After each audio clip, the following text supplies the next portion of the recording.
Enferma de 40 años, consulta por la aparición hace meses de pápulas poligonales de color violáceo en cara anterior de muñecas con prurito intenso.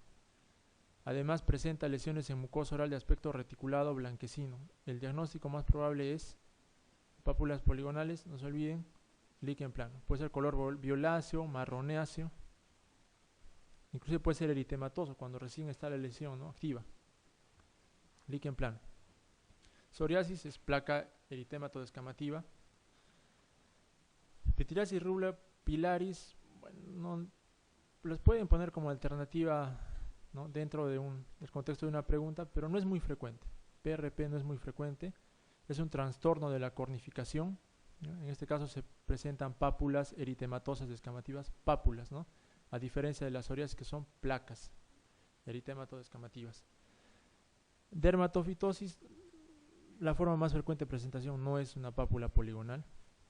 Y el eczema numular, tampoco, que es, como su nombre lo dice, viene a ser una lesión media circinada, circunferencial.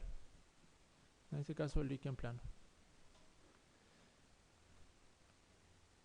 ¿En cuál de los siguientes procesos está absolutamente contraindicado el etretinato? El etretinato, pues, es un agente similar es un retinoide, es un análogo retinoide. Se utilizaba antes que se conozca la isotretinoína, ¿no?, lo que de manera comercial conocemos con el Roacutan, ¿ya? Entonces, al ser un retinoide semejante a la isotretinoína, va a tener similares contraindicaciones. Ustedes saben que la contraindicación absoluta de los retinoides orales es la gestación, ¿no?, el embarazo. No se olviden que una persona que ha consumido retinoides no puede embarazarse hasta 2 años luego del tratamiento, ya que son tratamientos prolongados, ¿no? El tratamiento con isotretinoína por lo general es de 4 meses a 6 meses. Hay pacientes que hemos tratado hasta 1 año, ¿no? Entonces, esa paciente debe saber que no se puede embarazar durante los 2 años siguientes.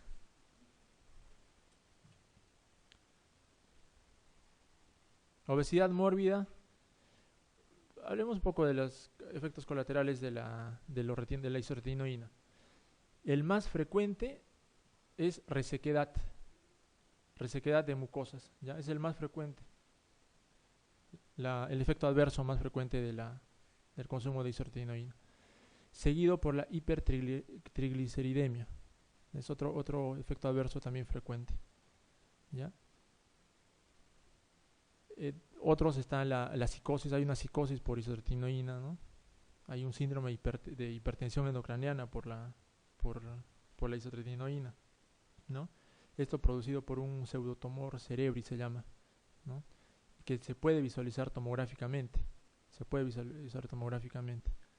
Entonces, esas 4 serían de repente los efectos adversos más frecuentes de la isotretinoína, de los retinoides orales: sequedad, hipertrigliceridemia, psicosis y un síndrome de hipertensión endocraniana, ¿no?, por el pseudotumor cerebri.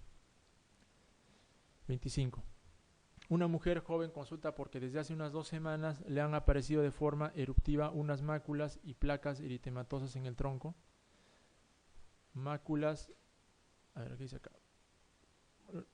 y placas eritematosas en el tronco. Refiere que hubo una lesión más grande que precedió a las demás. Las lesiones presentan una descamación fina en la periferia y son discretamente pruriginosas. No existe afectación palmo-plantar. La serología luética es negativa. ¿Qué tipo de pityriasis entre las siguientes es la más probable?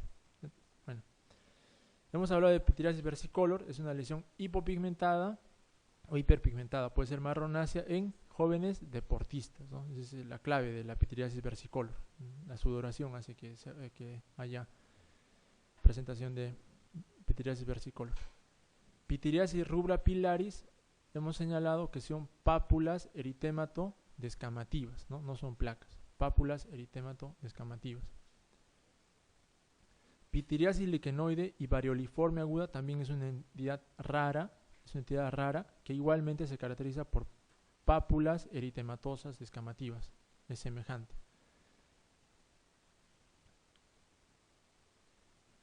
Pitiriasis rosada, habíamos hablado de la pitiriasis rosada, ¿no? De la típica lesión que va a preceder a las demás. Eso es característico, y eso en la consulta, bueno, nos damos cuenta nosotros que hacemos consulta en dermatología, el paciente casi siempre viene con ese dato clínico, con ese antecedente. Doctor, me han ronchado todo el cuerpo, tenía una sola, me apareció una sola, incluso a pesar que es en la espalda, saben que aparece en la espalda. Entonces ya con eso nosotros nos tranquilizamos. Una pitiriasis rosada tiene curso benigno, no se olviden, dura más o menos de 3 a 10 semanas. No hay un tratamiento específico, a veces utilizamos por el prurito antihistamínicos orales, no se utiliza corticoides, se le explica bien al paciente, ¿no?, cuál es el curso de la enfermedad. Aunque es difícil porque estos pacientes son especiales, es bien marcada la clínica del cuadro, entonces asusta, ¿no?, al paciente. Decirle, no tienes nada, eso se va a pasar, es un poco complicado.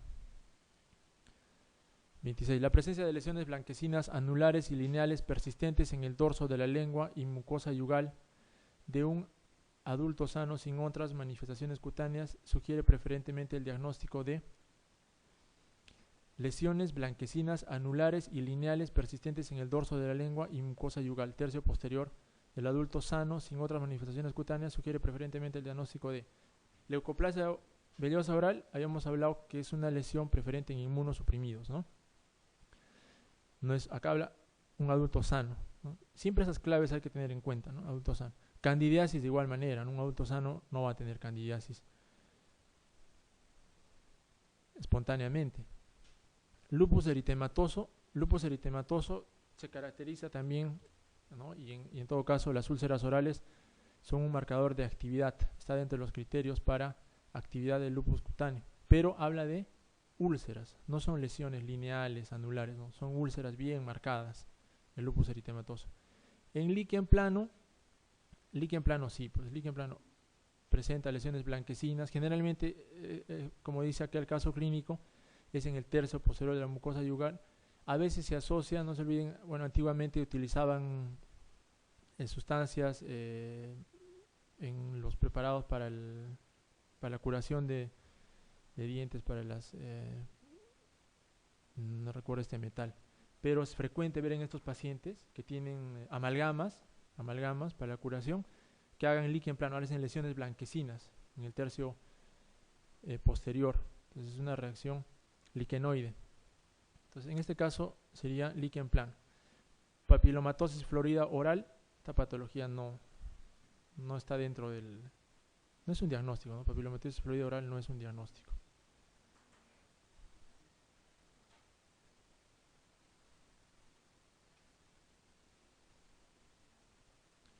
Una mujer de 20 años presenta en primavera una mancha circinada color salmón con descamación en collarete localizada en el pecho y pocos días después asintomáticas. Otras lesiones similares, dice acá, pero más pequeñas, diseminadas por el tronco, son asintomáticas. ¿Cuál es el diagnóstico más probable? ¿Dónde está acá? Hay epitiriasis rosada. Si estaba buscando no había la alternativa. Roseola sifilítica es una lesión circinada también, tiene la coloración asalmonada, ¿no?, pero que por lo general aparecen todas simultáneamente, no es progresiva. ¿Ya? La leishmaniasis es una úlcera, ¿no? Es una úlcera con bordes definidos, ¿no?, centro deprimido. Herpes circinado es la tiña corporis. El herpes circinado es también llamado, es otra forma de llamar a la tiña corporis, ¿no? Es la lesión más típica de la tiña corporis. Pitiriasis versicolor, nuevamente hemos visto ya, lesión hipopigmentada en paciente joven, deportista. Este caso sería pitiriasis rosada, ¿no? ¿Cuál de las siguientes afirmaciones relativas al etretinato, nuevamente etretinato, fármaco empleado en el tratamiento de la psoriasis, es falsa? En la psoriasis no se usa el etretinato hoy en día, se usa el acitretin, ¿no?, que es similar, como les digo, son medicamentos ya más modernos. Se trata de un derivado de la vitamina A y su eficacia es mayor combinado con rayos ultravioleta. Sí, ¿no? Es un retinoide, derivado de la vitamina A.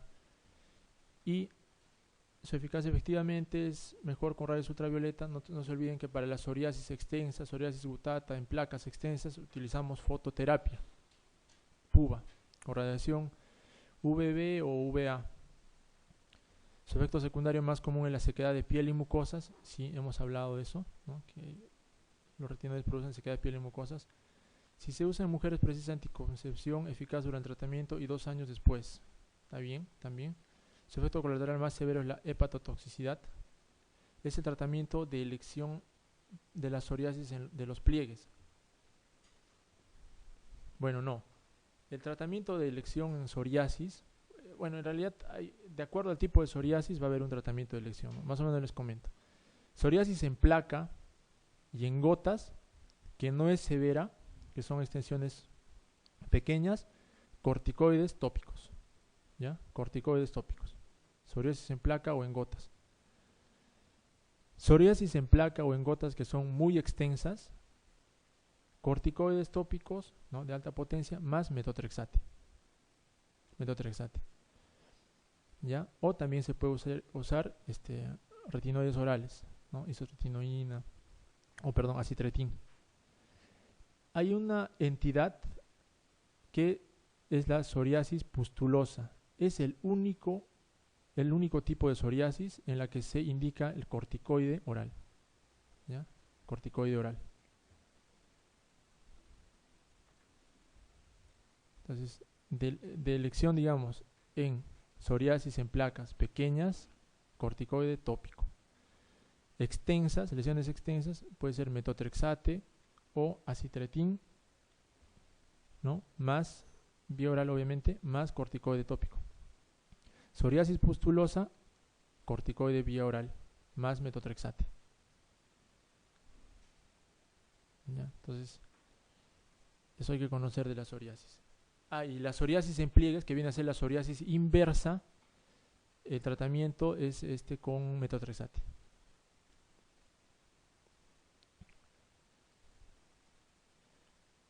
Entonces, no vendría a ser el tratamiento de elección, ¿no?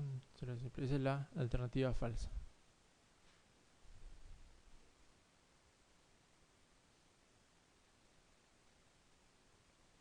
Ante un paciente con lesiones cutáneas aplanadas,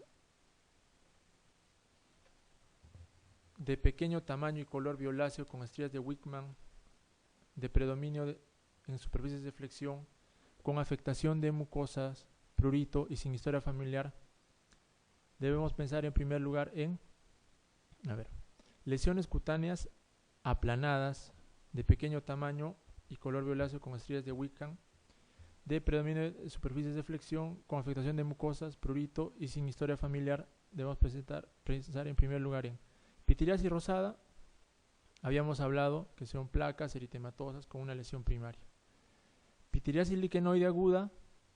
La pitiriasis liquenoide aguda es una lesión papular eritematosa y en el caso de las agudas puede presentarse inclusive con ampollas. El líquen plano, habíamos hablado de lesiones poligonales con zonas lineales, ¿no? Dermatitis seborreica. La dermatitis seborreica viene a ser una placa descamativa, ¿ya? Placa descamativa eritematosa. Es un diagnóstico diferencial frecuente con la psoriasis, ¿ya? Dermatitis seborreica. Y psoriasis gutótea es una placa eritemato descamativa en gota, como dice su nombre. Entonces, aquí hablamos de la mayoría de alternativas hablan de placas eritematosas descamativas. Entonces, si no conocemos el acrónimo acá, el estrías de Wickman, ¿en cuál alternativa tendríamos que marcar? La del líquen plano, ¿no? Porque todo el resto se relaciona con placas eritemato descamativas, ¿no? Efectivamente, pues, las estrías de Wickman vienen a ser esos hundimientos que van a dar la forma poligonal a las pápulas en el líquen plano, ¿ya? Entonces esa sería la alternativa correcta. Además acá está hablando de prurito, ¿no? No hay historia familiar. De las siguientes enfermedades eritemato escamativas o escamosas es característico el signo de Auspitz o rocío hemorrágico. signo de Auspitz, ¿ya? Hay que ver, no se olviden, Mikulski, signo de Mikulski es para pérfido, ¿no es cierto? Hacer una fricción en la lesión, en la zona circundante a una ampolla, va a haber desprendimiento de la capa epidérmica. Ese es Mikulski, positivo, ¿ya? Hay un signo también que se llama Sileri, ahora que hemos hablado de la pityriasis versicolor, signo de Sileri, con Z, Sileri. Es característico de la pityriasis versicolor. ¿En qué consiste? Hacemos una elongación, un estiramiento de la piel que comprende la hipopigmentación o hiperpigmentación en el paciente con pityriasis versicolor, ¿no? Estiramos un poquito. Al hacer el estiramiento va a haber descamación. Entonces, ese sería Sileri positivo. Eso habla de una pityriasis versicolor y una dermatofitosis, ¿ya?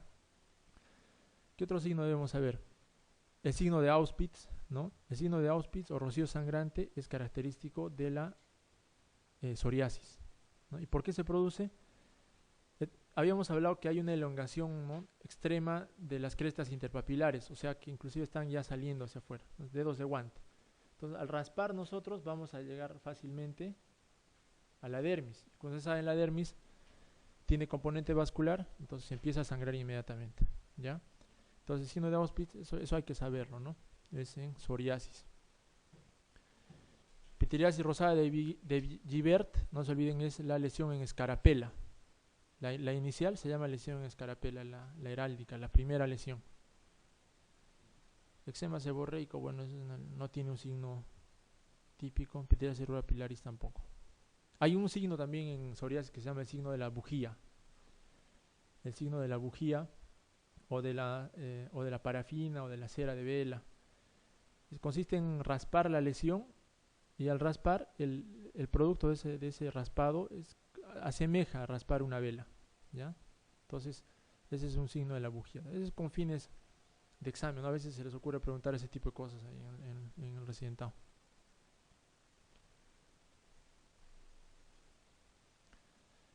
¿Cuál de las siguientes afirmaciones es falsa respecto al tratamiento de la psoriasis? Los ultravioletas B, radiaciones ultravioleta B, se utilizan en el tratamiento de la psoriasis gutata. Bueno, sí, se puede utilizar en psoriasis severas. El calcipotriol es un análogo de la vitamina E que se está utilizando por vía oral para el tratamiento de la psoriasis. Sí, también calcipotriol, pero aquí en el Perú no utilizamos casi. Los preparados de base de ditranol son irritantes y producen una tinción de la piel. El ditranol también, o alantoína, se utiliza también en la psoriasis. Está indicado realizar biopsia hepática cuando se alcanza una dosis total de 1.5 gramos de metotrexate. No olvidemos que el metotrexate se maneja en base a la dosis total, ¿no? En psoriasis generalmente la dosis es de 7.5 hasta 15 miligramos semanal, o sea, se les da semanal, ¿ya? Entonces hasta llegar, no podemos llegar como máximo a 1.5. Si pasamos de esa dosis hay que hacer la biopsia para saber si hay daño hepático y de acuerdo a eso continuar el tratamiento, porque si hay daño hepático se le corta. La protección ocular durante la exposición a ultravioleta A es también recomendable durante 24 horas después del tratamiento. La protección ocular durante la exposición a ultravioleta A es recomendable durante 24 horas después del tratamiento. Claro, es recomendable también, ¿no? Porque no olviden que la radiación A va a producir daño ocular. En este caso, los preparados a base de ditranol son irritables y producen una tinción de la piel. En este caso, esta sería la falsa, ¿no? Ya, bueno, el ditranol no se utiliza, ¿no? Esta pregunta ya es bastante antigua.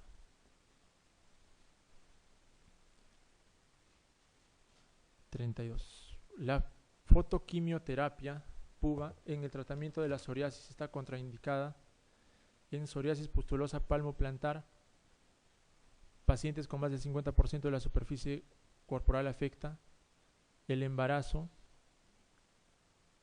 tratamiento simultáneo con esteroides tópicos o eritrodermia psoriásica, ¿no? Habíamos hablado de la psoriasis pustulosa palmoplantar, que son pústulas asépticas, ¿no? O sea, es una característica que deben saber también de repente. En la psoriasis pustulosa, las pústulas no tienen ningún contenido de germen, son pústulas asépticas, ¿ya?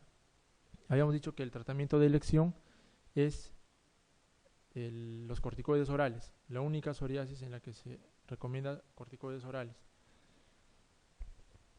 Pacientes con más del 50% de superficie corporal afecta, claro, fototerapia, fotoquimioterapia. En el embarazo, por lo general, en cualquier, en dermatología, la gran mayoría de tratamientos se tratan de mantener, digamos, en stand-by en pacientes embarazadas. A veces nosotros ni siquiera aplicamos crioterapia, ¿no? O sea, nitrógeno líquido, no hacemos electrofrecuencia, radiofrecuencia. Esto por un tema principalmente del psicológico, ¿no? En la paciente. Porque algo le pasa al feto, algo, hay alguna complicación en el embarazo, le echan la culpa al nitrógeno líquido, ¿no? Por eso es que casi en la mayoría de patologías o procedimientos en dermatología, el embarazo es una contraindicación relativa, ¿ya? Esteroides tópicos no está contraindicado, ¿no? Eritrodermia psoriásica tampoco. Al contrario, la eritrodermia psoriásica es uno de los tratamientos de elección, ¿no? Junto con el metotrexate. Lo que pasa es que aquí en el Perú solamente hay 2 cámaras de fototerapia, no hay más. Entonces, una tiene el Loaiza, donde estoy yo, y tenía el Rebagliati también, pero que parece que se ha malogrado la máquina. Entonces, esta pregunta no creo que venga. El raspado metódico de Brock, ahí está, signo de la bujía, signo de la membrana y fenómeno hemorrágico de Auspitz, es muy útil para el diagnóstico de una de estas enfermedades. Bueno, acá ya pues no, psoriasis está cantado, eso ya deben conocerlo. Micosis fungoide, no se olviden, acá hay un ratito un pare hagan en micosis fungoide, puede entrar allí. Entonces, micosis fungoide no es un dermatofito, no es un hongo, no se olviden, ¿no? La micosis fungoide es un tipo de linfoma, ¿ya? Es un linfoma cutáneo de células T. La micosis fungoide es un linfoma cutáneo de células T, ¿ya? Hay 3 formas, puede ser en parche o inicialmente, ¿no? Parche, luego viene una placa y luego viene recién una tumoración. Hoy en día la micosis fungoide es una patología que está con alta incidencia, está muy muy de moda. Hay muchos pacientes con micosis fungoide. Entonces es un tipo de linfoma de células T. Característicamente, esto de repente les pueden preguntar, en la anatomopatología se ve los microabscesos de Pautrier.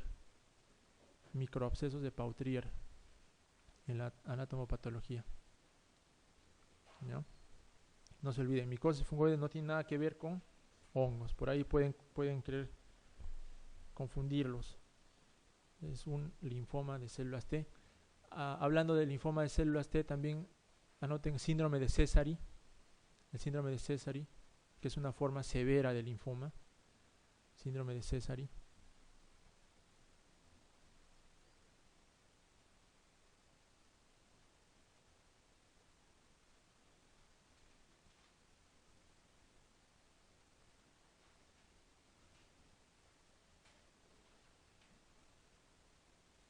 Estamos en la 35, 34.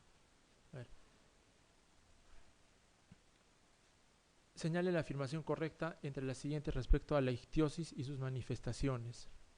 Bueno, la ictiosis es una enfermedad rara, ¿no?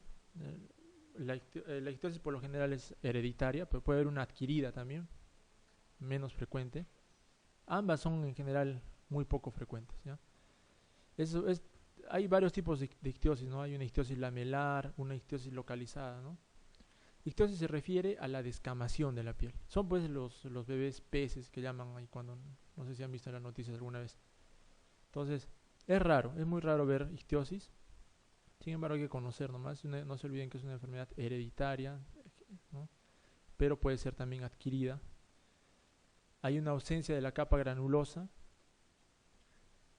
Se debe casi siempre a una cinética celular acelerada. Claro, hay un recambio celular rápido, por eso hay descamación. Respetan generalmente los pliegues de flexión. Puede ser paraneoplásica La ictiosis sí puede ser, es una forma, ¿no?, de la ictiosis adquirida o la ictiosis secundaria. Ya cuando el paciente es adulto, puede presentar como forma de presentación de una neoplasia. Es una lesión paraneoplásica. Acá, en este caso, sería presente en general ausencia de la capa granulosa. Esta sería la alternativa correcta, ¿no? ¿Por qué? Porque como hay un recambio acelerado, entonces la capa granulosa, que es la que precede a la capa córnea, va a estar prácticamente ausente, ¿no? Acá dice la afirmación correcta, ¿no? Entonces, presenta en general la ausencia de la capa granulosa. No, pues no debe haber, al contrario, debe presentarse la capa.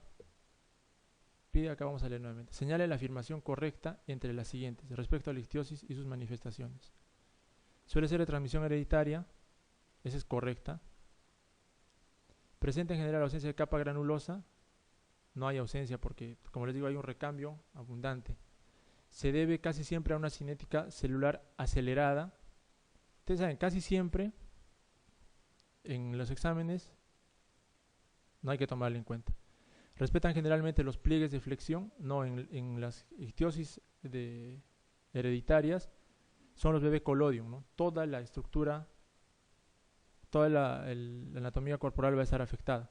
Puede ser paraneoplásica, sí puede ser paraneoplásica en el caso de la ictiosis secundaria, ¿no? Y acá, ¿cuántas? Tenemos dos alternativas correctas. Entre las siguientes respecto a la ictiosis y sus manifestaciones.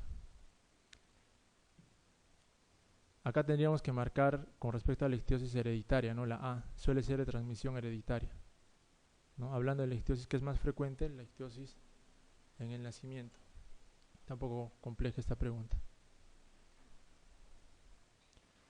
La aparición de un pliegue extra de piel por debajo del párpado inferior es una característica de un pliegue de piel extra. Un pliegue extra de piel por debajo de la capa el párpado inferior es una característica de dermatitis seborreica. Dermatitis seborreica es eritémato descamativo, placa eritémato descamativa en zonas donde hay abundante cantidad de glándulas sebáceas. Estos son las alas nasales, el entrecejo y la unión o la unión de piel y cuero cabelludo. Esas son las lesiones de las zonas donde más se presenta dermatitis seborreica. Rosácea, ustedes saben, la presencia de telangiectasias, pápulas, eritema, inflamación en, por lo general, zonas fotoexpuestas, ¿no? Por lo general en pómulos. Pitirasis rosada, habíamos hablado, es una lesión papular, en placa. Dermatitis atópica, esta es pues la alternativa correcta, ¿no? Es típico ver en pacientes atópicos, sobre todo adultos, son pacientes que tienen esas típicas ojeras, ¿no? Esas bolsas a nivel de párpado inferior, son los pacientes atópicos, ¿ya? Eczema de contacto se refiere a la dermatitis de contacto, esto principalmente en manos, no es muy frecuente en párpado inferior. Entonces acá la alternativa correcta, dermatitis atópica. No se olviden, los atópicos siempre van a tener las ojeras o pliegues en párpado inferior. ¿Cuál de las siguientes manifestaciones cutáneas suele acompañar a la atopía? Piel seca, congestión facial, onicodistrofia, perniosis o alopecia. La más frecuente, piel seca, ¿ya? Piel seca. Perniosis se refiere a la alteración vascular en región distal, ¿ya? Puede ser en zonas distales, ¿no? Puede ser en pabellón auricular, en miembros superiores, más raro en miembros inferiores, ¿ya? Es una alteración vasculítica. Onicodistrofia, no. La respuesta en este caso sería piel seca. Un niño de 5 años de edad tiene lesiones eczematosas crónicas en flexuras de brazos y piernas que producen intenso picor asociadas a una queilitis descamativa de labios. ¿Cuál de los siguientes es el diagnóstico más probable? Un eczema microbiano, una dermatitis infecciosa, no es, ¿no? Dermatitis infecciosa, dermatitis atópica, habíamos hablado que dermatitis atópica en flexuras se presenta. Eczema seborreico, ya les dije las lesiones entre cejo, ala nasal y unión de piel y cuero cabelludo. Es la zona más frecuente de la dermatitis seborreica o eczema seborreico. El plúrico nodular, eso de repente nunca lo han escuchado, es una lesión elevada, ¿ya? Producto del rasgado crónico en pacientes, sobre todo psiquiátricos, ¿ya? Pacientes esquizofrénicos, psicóticos, hacen plúrico nodular. Es una lesión violácea elevada, sobre todo en pacientes psiquiátricos. Una sarna, no. Entonces en este caso sería eczematosas crónicas en flexuras de brazos y piernas, es una dermatitis atópica, ¿no? La sarna o escabiosis se puede presentar también en flexuras, pero no tiene un curso crónico, ¿no? Generalmente el paciente va a acudir a consulta rápidamente. ¿Cuál de las siguientes sustancias es la que con mayor frecuencia origina dermatitis de contacto alérgica en los albañiles? Bueno, esto también es una exquisitez, ¿no? Hay que conocer. La parafenilenodiamina, esa es conocida, esa se utiliza en los tintes, sobre todo en textilería, ¿no? El tiomersal, este es de las vacunas, si no digo, el tiomersal es de vacunas. El del cemento es el dicromato potásico, ¿ya? El del cemento. En todo caso se relacionaría con dermatitis de contacto en albañiles. El sulfato de níquel es en las joyas, ¿no? Las resinas, bueno, esto es en otro tipo de grupo ocupacional. Adulto de 41 años que desde hace un año